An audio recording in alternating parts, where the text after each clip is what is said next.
बहुत ज़रूरी है। पहली बात लगन होना, शिक्षा पाना, और दूसरी बात क्या है, संगति रखनी। संगति क्या क्या मतलब है, मिले रहना, जुड़े रहना, फोन पे भी वचन सीखते रहना, संगति करना। जब हम घर पे अकेले हैं तो हम फालतू का जो समय हम कई बार वेस्ट कर देते हैं बातों में या फिर दुनियादारी के ख्यालों में, ऐसे नहीं। अगर हमारे पास समय है तो हम प्रभु के चरणों में जाएं और प्रभु का वचन सीखें, प्रार्थना करें, संगति में बने रहना, चर्च में आते जाते रहना।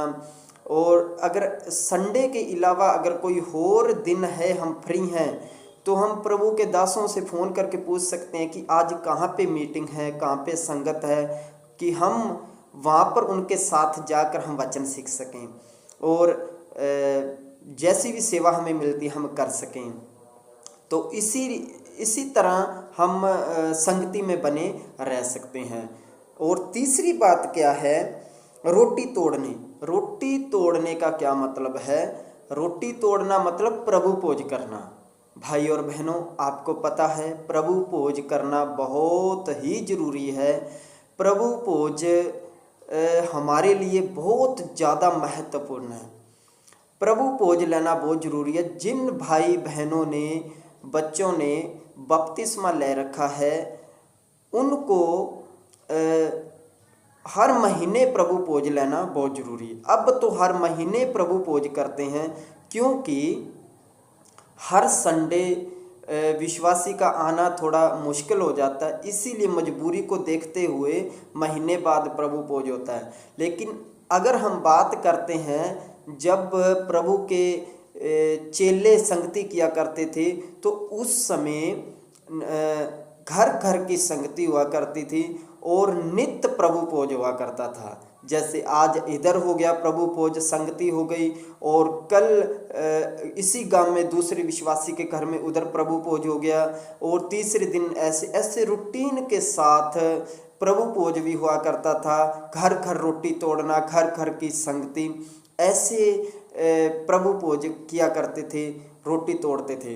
तो आज हम कलीसिया की मजबूरी देख के महीने बाद प्रभु भोज करते हैं, लेकिन महीने बाद भी विश्वासी प्रभु भोज में शामिल नहीं हो पाते। तो ये बड़ी एक गंभीरता की बात है, दुख की भी बात है। तो भाई और बहनों, जब हम यूहन्ना में पढ़ते हैं तो वहाँ पर लिखा है कि जो परमेश्वर के लहू में, देह में शामिल होता है वो मर भी जाए तो भी जिएगा।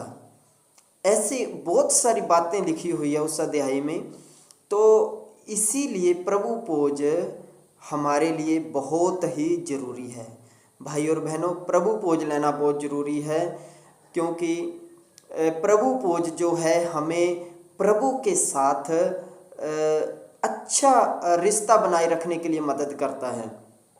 और प्रभु भोज लेने से प्रभु के गुण, प्रभु का स्वभाव हमारे अंदर आता है। तो इसीलिए भाई और बहनों, प्रभु भोज लेना बहुत ही ज़रूरी है, रोटी तोड़ना बहुत ही ज़रूरी है। और चौथी बात क्या है, प्रार्थना करने में लोलीन रहे। प्रार्थना करना, भाई और बहनों, प्रार्थना करना बहुत ज़रूरी है। प्रार्थना के बिना हम कुछ भी नहीं कर सकते। कई बार ऐसे होता है कि हम 2 मिनट, 5 मिनट, 10 मिनट प्रार्थना कर लेते हैं, इससे ज़्यादा प्रार्थना होती नहीं है। हमारा मन नहीं करता है प्रार्थना करने में, मन लगता नहीं है प्रार्थना करने में, लेकिन हमें प्रार्थना करनी है।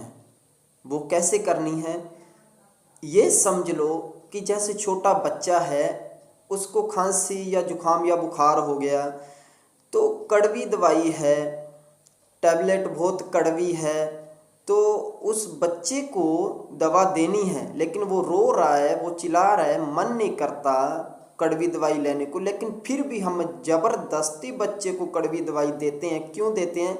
कि उसको खांसी से, जुकाम से, बुखार से राहत मिल जाए, उसको आराम आ जाए, इसीलिए हम उसको ये दवा देते हैं। तो उसी तरह हमें पता है प्रार्थना किए बिना हमारा उद्धार नहीं हो सकता। प्रार्थना किए बिना हमें शांति नहीं मिल सकती। प्रार्थना करना हमारे लिए जरूरी है। तो एक इसी तरह से चाहे जितना भी मन पटके, प्रार्थना करना ही करना है। आधा घंटा, पौना घंटा, 1 घंटा प्रार्थना करना ही करना है। ये शरीर को आराम चाहिए। आत्मा अंदर से आवाज देता है प्रार्थना कर, लेकिन शरीर को आराम चाहिए। प्रार्थना कर रहे, जब प्रार्थना करते हैं तो शरीर में बहुत सारी हलचल होती है। आवासियाँ आने लग जाती हैं, नींद आने लग जाती है, सुस्ती आने लग जाती है, शरीर में दर्द, अंग अंग में दर्द होने लग जाता है, ऐसा होता है। लेकिन ये सारी बातों को अनदेखा करके इस शरीर के ऊपर जय पाके हमको प्रार्थना करना है। अगर शरीर की बात को मानेंगे तो हम 5 मिनट भी प्रार्थना नहीं कर सकते, लेकिन शरीर की बातों को अनसुना करके, इग्नोर करके हमको प्रार्थना करना, आत्मा की आवाज़ को सुन के प्रार्थना करनी है।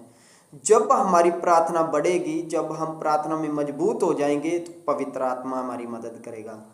भाई और बहनों, प्रार्थना में मजबूत होना है। प्रार्थना में ही सामर्थ है, प्रार्थना में शक्ति है। जब आप प्रार्थना में बढ़ोगे तो सारे काम सफल हो जाएंगे। रोग भी चले जाएंगे, बीमारियां भी चली जाएंगी, परेशानियां भी चले जाएंगी, और आपको परमेश्वर वरदान भी देगा। एक प्रार्थना एक ऐसा गेट है, जैसे रूम का एक गेट होता है, कमरे का एक गेट होता है। तो जब गेट बंद है तो हम कमरे के अंदर देख नहीं सकते कि कमरे के अंदर क्या कुछ पड़ा है। जब गेट खुल जाएगा तो हम रूम के अंदर आके देख सकते हैं कि क्या सामान पड़ा है, किस चीज़ की ज़रूरत है, वो ही हम उठा सकते हैं। उसी तरह